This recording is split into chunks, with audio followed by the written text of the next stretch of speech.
کبھی بارش جو ہوتی تھی تو اپنی ٹین کی چھت پر کئی سرتال بجتے تھے.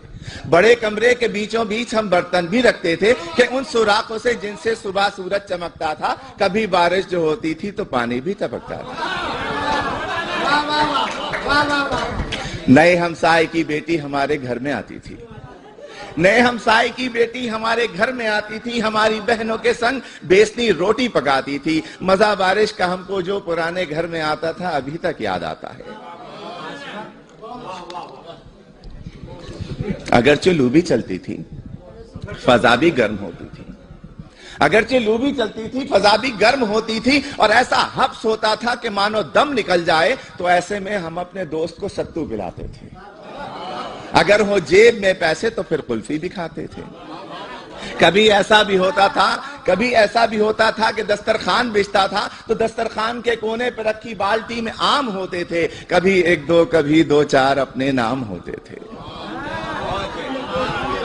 غریبی میں جو جینے کا مزہ تھا, ابھی تک یاد آتا ہے. اور خزاں آتی تھی, موسم کا عجب ہی ڈھنگ ہوتا تھا. ہرے پتوں کا پیلا خوف سے پھر رنگ ہوتا تھا. جدا ہو جائیں گے وہ شاخ سے یارو کسی بھی دن, کہ روندے جائیں گے پیروں تلے یارو کسی بھی دن. انہی سوکھے ہوئے پتوں میں پھر ایک پھول کھلتا تھا. عرفان بھائی, انہی سوکھے ہوئے پتوں میں پھر ایک پھول کھلتا تھا. انہی سوکھے ہوئے پتوں سے وہ چپکے سے کہتا تھا بہاریں پھر بھی آئیں گی. اب بہار آتی تھی, آنگن میں ہمارے پھول کھلتے تھے. ہرے پتے ہمارے پیڑ پر کچھ ایسے ہلتے تھے کہ موسم کے بدل جانے کی وہ خوشیاں مناتے ہوں. سنا سن سن گوئی نغمہ سناتے ہوں. محلے کے جمع لڑکے پتنگے بھی اڑاتے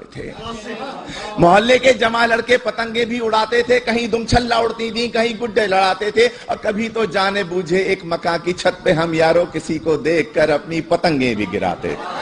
بہار آئے, پرانے گھر کے وہ موسم ابھی تک یاد آتے ہیں. شکریہ.